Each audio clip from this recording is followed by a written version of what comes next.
the constraints of contentment. The constraints of contentment. I'm going to talk about this morning, impartation about contentment.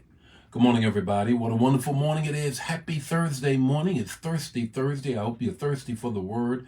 Got a word for you on this morning. Had a little replay on yesterday. I hope you watched it just the same.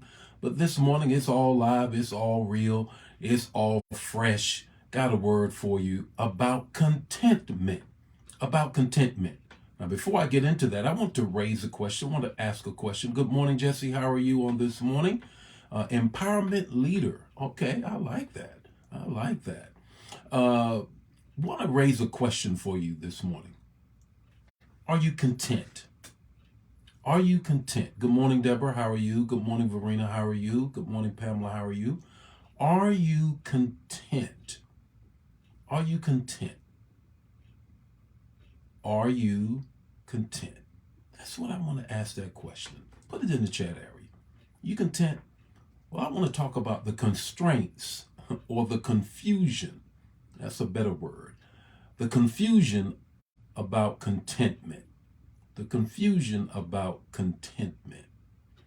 It's going to be the text talk and the takeaway. We want to get into the word on this morning. Greet a couple of more people and then get right with it. Good morning, Versi. How are you on this morning? Diane, how are you?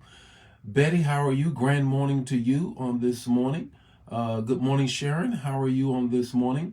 Good morning, Erica. How are you? Angela, how are you? Look, if it's your first, second, or third time joining us on this morning, please let us know who you are, where you are. I want to shout you out. And I'm going to give you the text to talk, the takeaway, 5 minutes or less. Let's jump right into it. The confusion around contentment.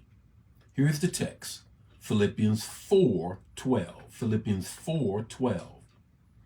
Paul talking from a prison in Rome, constrained wrist to wrist to the Roman soldiers, and he has Epaphroditus to write this letter, thank you, back to them.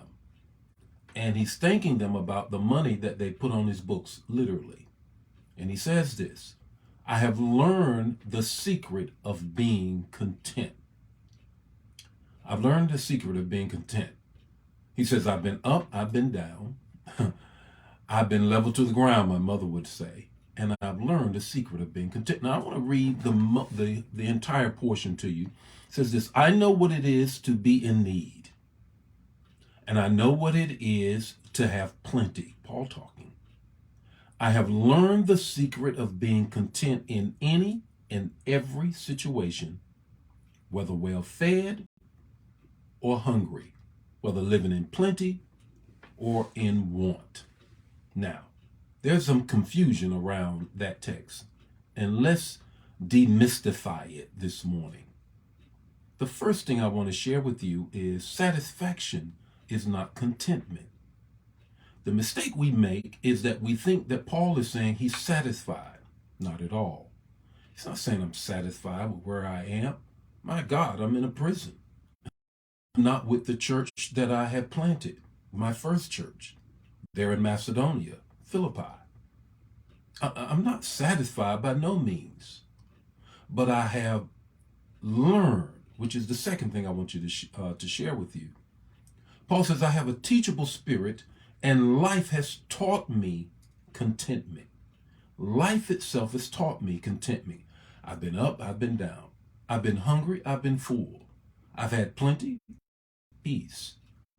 Now, here is what he's saying here. Contentment is a state of being and state of mind. The takeaway is this. Strive for contentment and not satisfaction. Satisfaction is, I don't want to move beyond where I am right now. Satisfaction is my spiritual walk, my physical being, my mental capacity, my emotional being, all of that, I am satisfied. I don't want any more. That's not what Paul is saying at all. He's saying, in the current state that I'm in, I have a peace of mind about it. And I'm not going to let anybody disturb that peace. The current state that I'm in, I have a peace, I have a joy, but I'm not satisfied because I'm going to strive to move beyond where I am. There's a lot of confusion about contentment. So let's go out here and say, look, in this Thanksgiving season, Lord, I'm content with what I have. I'm content with what I have, but I'm not satisfied with where I am because I'm always striving for more. More of you, more bounty in my life, more for my family, more for me physically, emotionally, and spiritually. The Lord be with you today. If face shine upon you, give you peace. If this bless you, bless somebody else. Don't keep it to yourself. I'll see you tomorrow morning with more Morning Manna. God bless you. Bye now.